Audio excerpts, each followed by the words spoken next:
कहानी शुरू होती है फ्राइडे द 13 को। हम दो डिटेक्टिव्स को देखते हैं जो एक लड़की से अभी हाल ही में हुए एक मैसेकर के बारे में पूछताछ कर रहे थे, यानी कत्लेआम के बारे में। ये लड़की उस मैसेकर से जिंदा बचकर निकली है, इसलिए पूरी कहानी जानने के लिए हमें पीछे जाना होगा। मैसेकर एक आर्केड में हुआ था जहाँ गेम्स वगैरह खेली जाती है। उसका मैनेजर था टिम और उसके साथ दो वर्कर्स थी, एक का नाम एलेक्स होता है। उन दोनों की शिफ्ट खत्म होने वाली थी, तभी टिम उन्हें आकर बताता है कि आज तुम्हें ओवर टाइम करना होगा। अभी पार्टी के लिए एक आखिरी बुकिंग आई है, 8 दोस्त आएंगे, पार्टी करेंगे, खेलेंगे, कूदेंगे और चले जाएंगे। इतना बोलकर वो थिएटर रूम में चला जाता है और आराम से बैठकर एक शॉर्ट फिल्म देखने लगता है। ये वही शॉर्ट फिल्म है जिसमें मिकी माउस पहली बार दिखाया गया है। खैर, यहाँ पर मिकी माउस का एक मास्क भी रखा हुआ था जो टिम को पुकार रहा था। इससे टिम काफी डर जाता है। उसके हाथ से ड्रिंक कटे हुए तार पर गिर जाती है। बस तभी लाइट्स डेड हो गयी और मास्क ने टिम को कंट्रोल करके अपनी तरफ बुला लिया। टिम ने वो मास्क पहना और अब ये किलर मिकी माउस बन जाता है। पागल मिकी माउस। मास्क पहनते ही इसके अंदर ताकतें भी आ गई, जो थी गायब होकर एक जगह से दूसरी जगह पहुंच जाना। इसी बीच एक वर्कर को लगा कि टिम अपने घर जा चुका है, इसलिए वो भी चली गई। अब पूरा आर्केड अकेली एलेक्स संभाल रही थी। थोड़ी देर वो भी इंजॉय करने लगी कि तभी फोन बजा और जब उसने फोन उठाया तो कोई नहीं बोलता। असल में टिम यानी मिकी उसके साथ खेल रहा था। उसे सीटी बजने की आवाज सुनाई देने लगी, जिसका पीछा करते हुए वो मिकी तक पहुंच जाती है, जो कि जंजीरों से दरवाजों को लॉक कर रहा था। उसे देखकर एलेक्स वापस भाग गई तो उसके दोस्तों ने उसे हैरान कर दिया, उसे सरप्राइज देकर। ये वही 8 दोस्त थे। दरअसल इन्होंने एलेक्स की बर्थडे पार्टी के लिए बुकिंग की थी। हालांकि एलेक्स का बर्थडे अभी कई हफ्तों बाद था, फिर भी ये दोस्त हैं और जिसने पार्टी अरेंज की वो है मार्कस, क्योंकि ये बचपन से ही एलेक्स को पसंद करता है।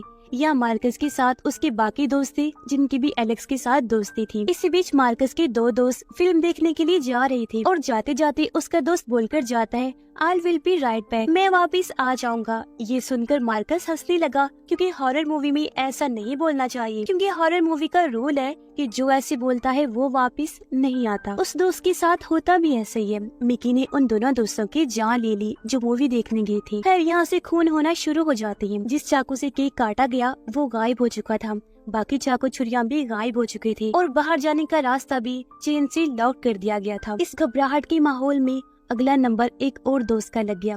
मिकी ने उस पर भी अटैक करके उसकी जान ले ली। फिर इसके बाद मरने की बारी आई फीमेल फ्रेंड की, लेकिन वो बच गई क्योंकि उसके हाथ में टॉर्च थी।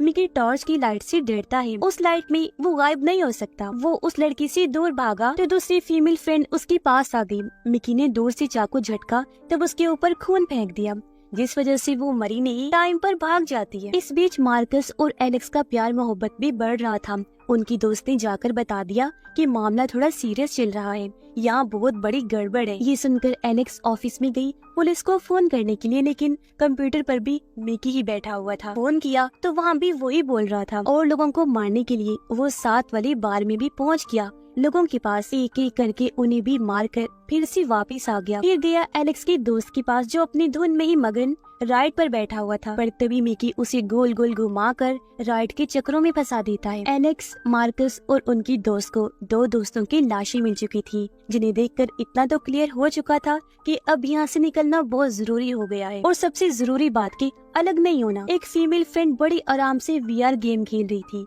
तो मिकी माउस आकर उसके साथ भी अजीब तरीके से छेड़छाड़ करने लगता है। इधर ये तीनों दोबारा मेन एग्जिट तक पहुंच गए, लेकिन मिकी पहले से बाहर खड़ा था। तब ये प्लान बनाती है कि फायर अलार्म बजा देंगे तो फायर ब्रिगेड बिना फोन किए ही आ जाएंगे और हम सब बच जाएंगे। लेकिन ये प्लान बनाते ही अपना अलग ना होने वाला रोल भूल जाते हैं। एलेक्स इनसे अलग हो जाती है। उसने अकेले जाकर अलार्म बजाया, लेकिन मिकी ने उसके सामने ही उसकी एक दोस्त का गला काट कर बुरी तरह उसकी जान ले ली। इसी बीच मार्कस ने स्पीकर पर बोल दिया था कि छत की तरफ भागो, फायर ब्रिगेड आती होगी। तो 2 दोस्त उसी तरफ भागने लगे, लेकिन रास्ते में मिकी ने लड़के की टांग पर कट मार दिया और दूसरे दोस्त को तो जान से मार डाला उसने। इतने में एलेक्स इन दोनों के पास वापस आ चुकी थी और ये सोच रही थी कि आगे क्या करना है। तभी बाहर जाकर मिकी एक और फीमेल फ्रेंड को मार डालता है। एलेक्स ने किलर को काफी पास से देखा, इसलिए वो समझ चुकी थी कि किलर टेलीपोर्ट हो सकता है, लेकिन फ्लैश लाइट में नहीं। अभी वो सोच रही थी कि आगे क्या किया जाए, तभी मिकी आ जाता है। बहादुरी दिखाते हुए एलेक्स का दोस्त उसके पास गया